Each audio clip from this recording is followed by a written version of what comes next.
Trouble up ahead. You see, I should actually go here.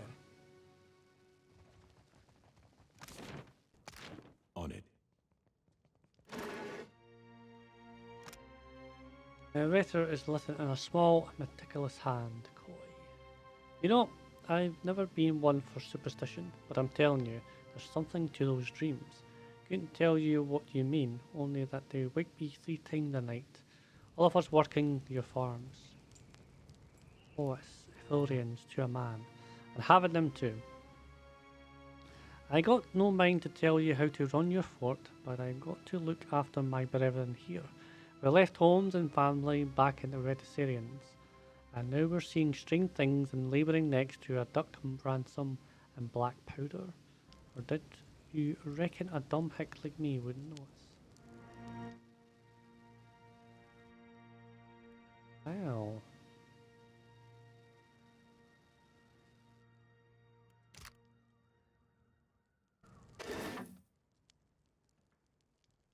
Dog watches your approach. Blah, blah, blah, blah. We got a ferocious beast watching us. And he looks like he's got a very itchy belly. Yep, scratch behind the ears, okay. Yep. Kind of expecting that, alright. Yeah, so they got somebody else ransomed. Necessary. All we have to do is go into the lighthouse, which is here, so. Let's go, I guess.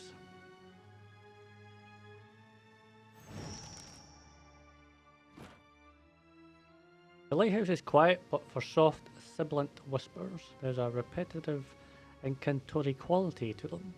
Yet, as you cross the threshold, an old naga with skin like crack, the leather breaks off.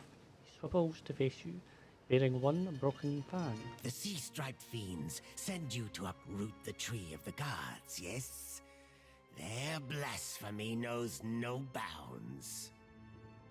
Right. Go!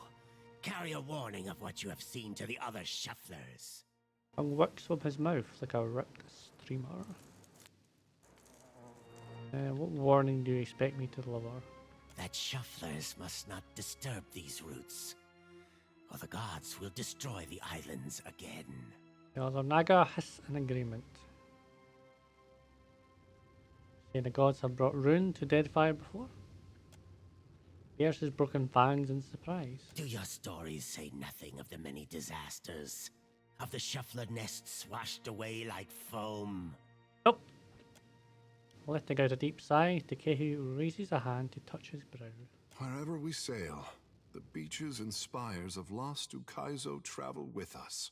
Clasps his hands with reverence. Many generations ago, the sand-striped ones built great hives across the islands, and bastions around the Outtro roots. This, the others hiss angry. Star-striped, you're describing Hawana? Their ancestors, yes. Their meddling displeased the gods. So the gods smashed their works with heaving volcanoes and crashing waves. His beads and bangles rattle as he brings his hands together in a loud clap. So you think history is repeating itself. It's insight. You shufflers are beasts of habit. You do not learn. You do not change. You cast off your sheddings by night, only to put them back on at daybreak. You wrap yourself in filthy, worn-out things. A tremor of disgust ripples through his body. Our ancestors hid deep, where the waters quenched the fires and muffled the storms. They remembered while shufflers scattered.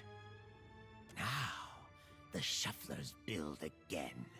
Puts his tail on the floorboard. The gods see. They will tear them all down.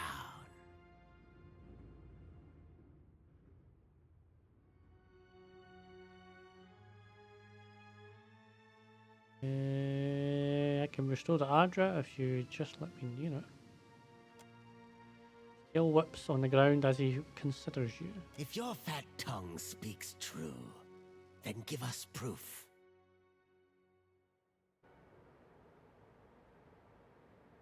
What would you consider? I tell you, thick tongues lie, forked tongues do not. If what you say is true, then surely you can speak with the dead. Yep, we spoke to the other guy. He cocks his head to appraise you with one eye. I will believe your words, only if I hear them from the tongue of my own people. Hear this, Sagan. Ah, so this is where we caught her. Just as well I did that then, eh? Yaras, bright wispy form appears, and the other Nagar pull themselves into tight, fearful knots. Only Sugan cranes himself forward, his head cocked. Sugan, I found the way. Emotion pulses through her essence, crackling in the ether. Yes, you died. We saw. Oh, technically they're still dead, you know. The way became dark, but this one brought light. She turns briefly to you. But Sagan's mouth is rigid in a broken fanned grimace. We will kill the shuffler and free your soul, Yanis.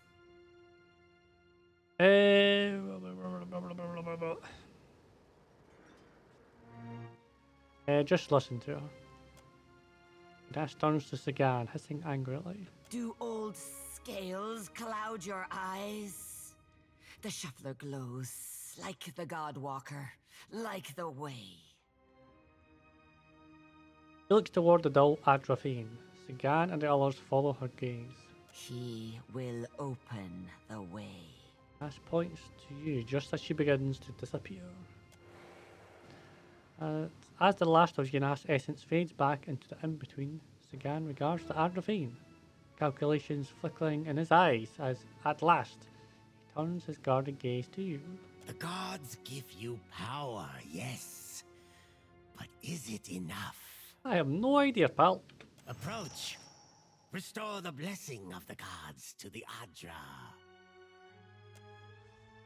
Do I want to do that? I don't know. As your hand touches the dim Adra, you feel the same cool, pricking sensation that you did when you touched the pillar near Port Mage. You concentrate on the pillar. The world around you swiftly falls away, leaving only the vast emptiness of the in-between. The Adra and a multitude of golden threads undulating off into the distance. For a second time, you gather the threads in your mind and bind them together, forming a solid tether that ripples out toward its distant anchor. Again, a crack sounds from the terminus. Your consciousness is violently pulled along the cord. You are prepared for the sensation this time, but are still disoriented when you come to a sudden stop. You find yourself standing behind a familiar Titanic statue as it trudges through invisible waters. Standing at Aethys' shoulder, your soul is dwarfed by the massive god's form. Energy pulses along the tether, each wave feeding the Adra's movements. He stops. His head cranes behind him, again accompanied by the sound of stone shearing and buckling. His eyes rest upon you. He does not reach for the cord, but considers you for a long span of silence before speaking. Your first attempt to contact me was brave. This second attempt, is it born out of desperation or something else? Why do you continue to follow me, Watcher of Cadnua? I want to prevent you from causing any harm. Though there is no change in his stone visage, there is a long pause before he speaks. That's a great challenge you've taken on. Why?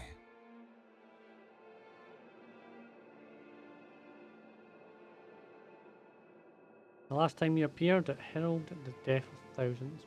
Millions, actually. At first, he does not respond, but there is a wavering from the light within him. A momentary dimming that allows you to see the souls within the Adra clearly. I never sought violence or death, but Margren and the Hand Occult have ensured that the world believes the madman Widewind tried to destroy the Deerwood and everyone in it. In truth, a war was what I desired, but not one of violence. I sought a war of conscience. Well, that didn't work, did it? If people saw that the ruins so faithfully guarded by the Glanfathans were nothing more than machines, machines the Angwithans had used to turn themselves into gods, what could that mean? Aethys becomes silent. You can sense his presence advancing back along the cord between you. His energy flows over your hand, tendrils of light probing into the air around you. They poke and prod at the silent lost souls hovering in your vicinity. You are in a unique position. In spite of the work of the Leaden Key and Hand Occult, you have seen through our facade. You know the gods' true nature. Without the benefit of your knowledge, few mortals would be willing to accept the true history of their gods. After all, we weren't. The last time I walked Eora, I made a mistake in not revealing my true purpose. I believe you would understand it better than most.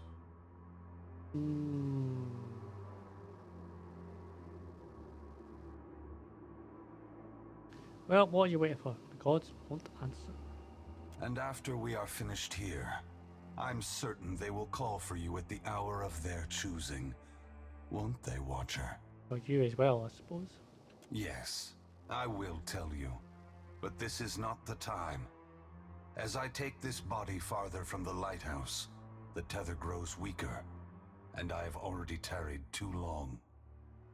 Soon this link will unravel completely.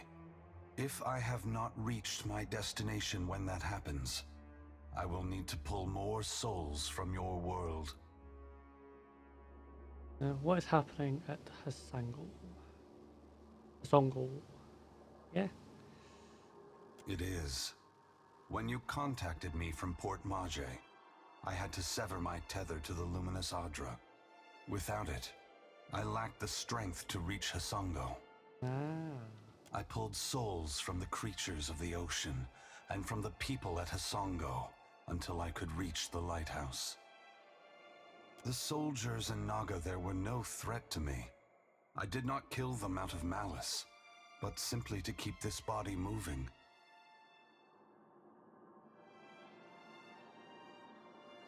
Heartless, pitiless act, I would say, yeah. Because you could have just moved all the way here. It may be hard to believe, Watcher, but I have pity for every soul I've come across on this journey. Even yours. Lies. The edges of Aethys's massive form blur and dissolve. The huge figure retreats from you. As it moves, the tether begins to rapidly unravel. As Aethys speaks, his voice sounds garbled, fragmented, and distant. If you would know more, find me at the Ashen Maw in Margren's Teeth. I must rest there before I begin my final work. When I leave that place, you will not be able to follow. Before I go, I should return some of this to you. I still have need of the great power of your soul, but I can spare you this portion. A pulse of energy moves back along the golden cord toward you.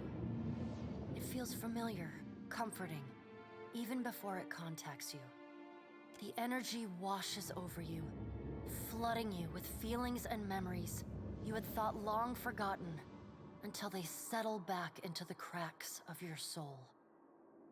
And then the tether and cord snap, Aethys's figure evaporating into dust that mingles with the endless gray expanse.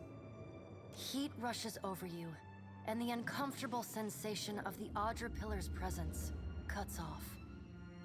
The gloom of the in-between is pierced by the light of the living world. You are back in the lighthouse, no longer dim. The luminous Adra beside you is filled with warmth and light.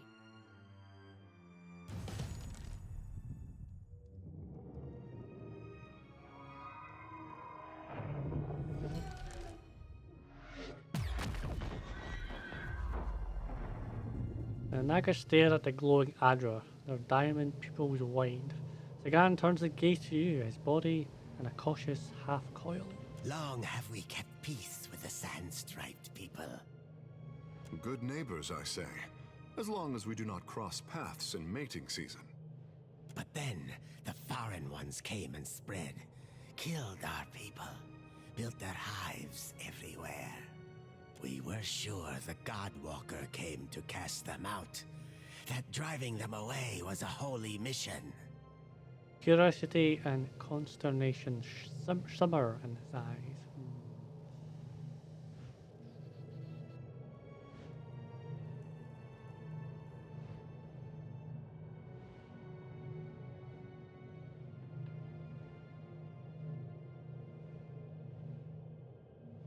Gods have bigger concerns than our feuds.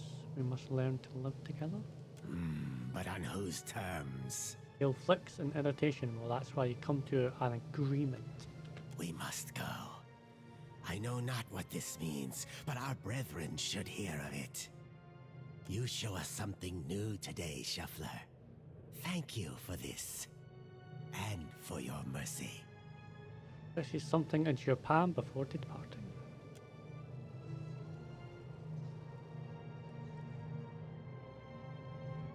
Give up! Right. Let's see what he has to say then.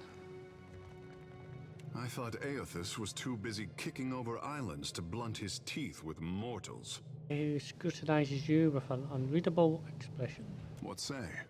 You must take something from all this idle chatter with the gods.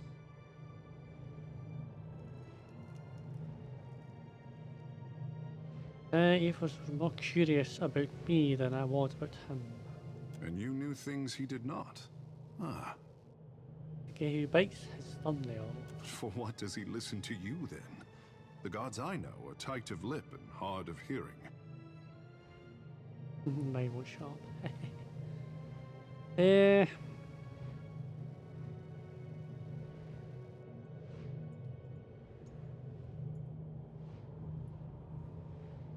You may be worried about how we interpret his actions.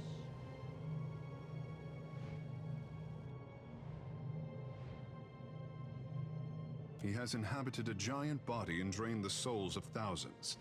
Can he be anything but committed? I could not imagine the inner workings of a god. Trails off, looking away. But then, I am not meant to. It is for mortals to flail in the darkness, I say, while gods point us toward light.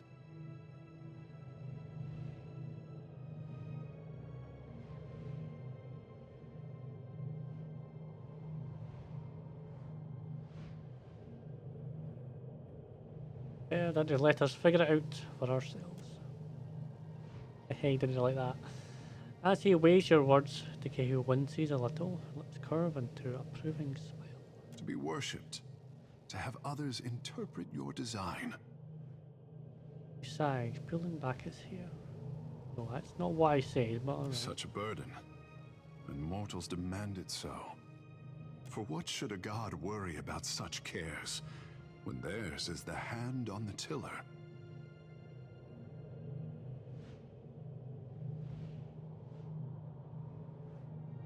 Talking about Aethys? He pauses, blinking at you with a handful of hair pressed between his fingers. Eora, I did not wish to burden you. These days I am having to think harder than my pampered years. You will forgive the handsome fish if he is as curious as the green god. He rubs the back of his neck and chuckles. At least Aothus has you to keep him in check.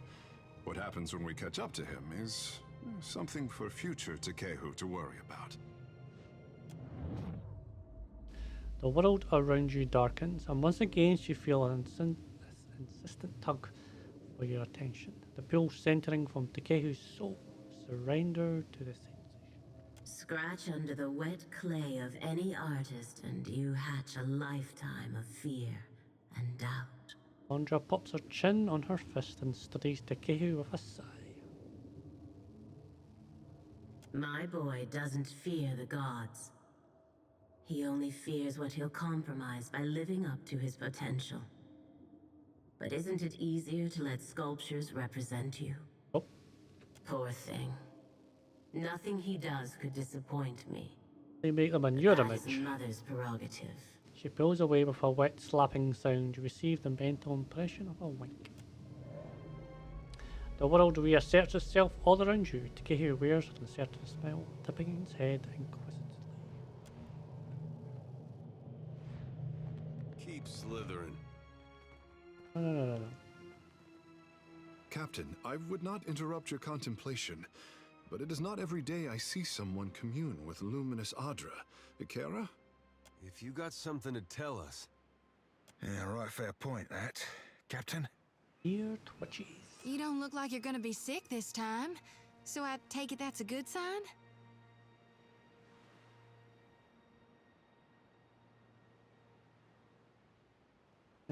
Ethan is heading to a place called Magrin's Teeth. All the places he can go, and he chooses a spot named for Magrin. What could he be thinking? No idea, mate. I'm ready to chase Gone if you are.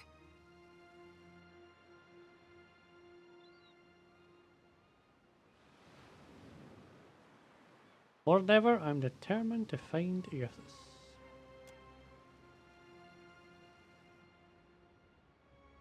It feels like we're getting closer.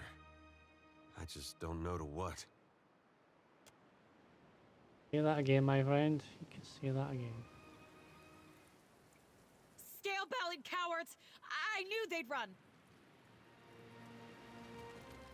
Look at our beacon. Even the Colossus couldn't destroy it. And those snakes aren't so tough now, are they? He looks up at the lighthouse, giddy with relief.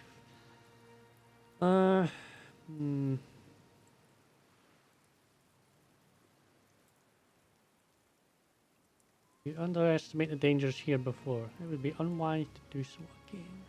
Of course. He nods, but still staring up at the lighthouse. We'll rebuild bigger and better, with reinforced walls and extra cannons. Our engineers will make this place truly impregnable. Never learn, do they? She finally turns to you. The Hansanui will want to thank you personally for your help here. And she should also know what we're up against. She eyes the dawn stars and the crater's footprint. Look at the fight. She's usually at the Brass Citadel in Nekataka. Though she gets called to the palace often, haggling with the Queen and the Valians. I'm not going to tell her where I'm going. Clear skies. That'd be stupid, I think. Personally, I think that would be a very Light of Aethys be upon you, neighbor. Are you looking for survivors? Unlike the other survivors you've seen, this young man, despite a haggard look and a set of dirt-smeared, tattered clothes, wears a calm face and speaks with a steady voice. Yes, actually, my friend is looking for someone you were told might live around here. A short lady, about my age, came from Deerwood with her son. You just say her name, you know. Let's see. Freckles, braids, usually. Punches you in the arm if she likes you, face if not. Oh, and that's if you're lucky. No, that doesn't sound like anyone. The young man's face remains smooth, betraying neither surprise nor interest.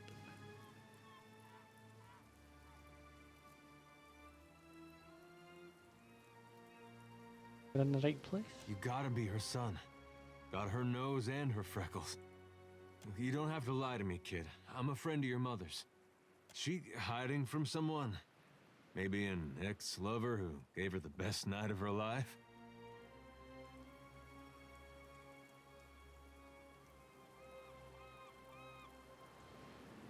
You're protecting her, we understand. No, I misspoke. Forget it. Just tell me something. Your father, you know him? I'm sorry, who are you?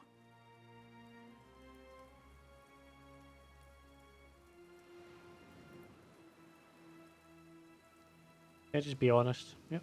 I believe my friend may have had a carnal relationship with your mother. With Alava, though. It was more like she had carnal relations with you. Boy blinked several times. It's unclear if Edir's comment even registers. Yes, I knew my father when I was very young. He was a man of strong faith. Have to be. You get Alava mad, you need a god on your side for protection. He was lost to us during the purges, which was how we came to flee here. So you met him. Well, that's great. You had a dad. A moment passes with Eder staring at Bairn with a strange undulating grimace drawn back across his face. There's his throat. Where's your mother now? Got a lot of catching up to do. My mother is with Aethys. There's a trace of a smile that seems to come with the last word. Eder's appear confused. She's at church? No, I think she's dead. Yeah, just meet him what? She passed the veil a few years ago. A flu. It's possible her soul has taken a new body by now, but if she was truly blessed, she marches instead beside the shining god. Boy's hinted smile brightens, his eyes far away. Eder's face has gone scarlet beneath his farmer's tan. His nostrils pulsate with each heavy breath. You lied to us. Said you didn't know her. Expect me to believe this now?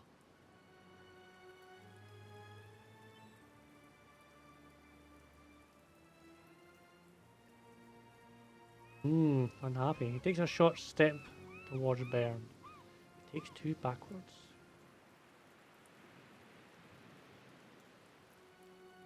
Easy. He lost his mother. Yep. Funny, you wouldn't know it to look at him. Oh, temper, temper.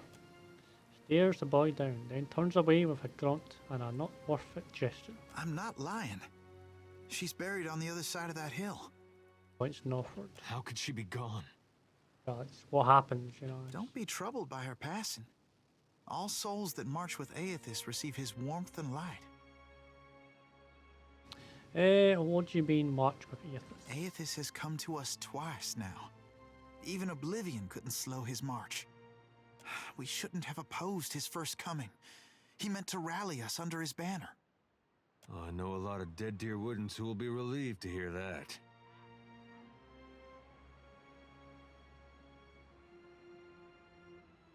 We're victims of a quarrel of gods. And seeing what we've seen, it's hard to believe they got our best interests at heart. Aethys forced everyone to declare themselves as ally or enemy, nothing more. Now he marches again, and we have a chance to correct our mistake. Well, that's charitable. I would like to have joined him when he passed this way, but I was weak. It won't happen again. Being confident in the gods who's causing a lot of destruction. You can't build on broken foundations. Real change needs destruction. I trust my God knows better than I do. He knows truths I'll never learn. And got that right. I was once lost. I struggled as you do now. But the partisans of the lighted path have restored my faith in Aethys. And this Eder looks up at Bairn. What greater honor than to march in his vanguard? Who are they? We began as children of the Dawnstars, separated from each other as we questioned our purpose. But then Aethys granted a vision to Gadarian Bosch. Bosch saw an illuminated path lighten the way through a black abyss. The words fall from his mouth, bulky and awkward, as though someone else has stuffed them there. Yep. And he saw Aethys marching on the path, and Aethys bade him to march alongside. Not quite how I've been seeing it, but everyone's open to their own interpretations. And the Shining God told Gadarian Bosch to gather an army of the god's truest followers, and to prepare to lead it into battle. You'd think after getting blown up, he'd slow down on the battling. So who does Aethys intend to battle? We don't know. The end of the path hasn't been revealed to Gadarian Bosch yet. But to the faithful, shouldn't matter. How will you join Aethys when he marches beneath the sea? There'll be a great journey, but we're prepared. Gadarian Bosch knows the way. This is Bosch, so shown proof of his visions. Aethys himself has appeared in Deadfire in the form Gadarian Bosch foretold. That's more proof than any of his faithful could ever ask. What fortune to be given this opportunity, to know our God in the living world. Why do you lie about us about Elafa? Gadarian Bosch warned us. Those outside the partisans may ridicule us, and test our faith. Especially our old families, and others close to them. We've learned it's best to keep to ourselves and those with open minds, which relations and friends mostly aren't. Yep, my dear, did you get what you needed? He takes a deep breath, he looks around, then at Bairn. He nods, tight-lipped. We can go. Hey, kid. What was your name again? Bairn. Bairn. Bairn. Right. This lighted path fellow, Bosch. Sounds interesting. Yeah, certainly does. There's some way I can meet him? He's usually on the move, rallying followers. But the partisans of the lighted path often gather in the temple of Aethys in Neketaka. I am soon to go there myself, in fact. There's an adherent there, Ogna, who initiates new partisans. No doubt she'd be pleased to help you. Aethys needs able soldiers, even in their elder years. You should consider what Ogna has to say. It might speak to you. Farewell. Farewell. Well.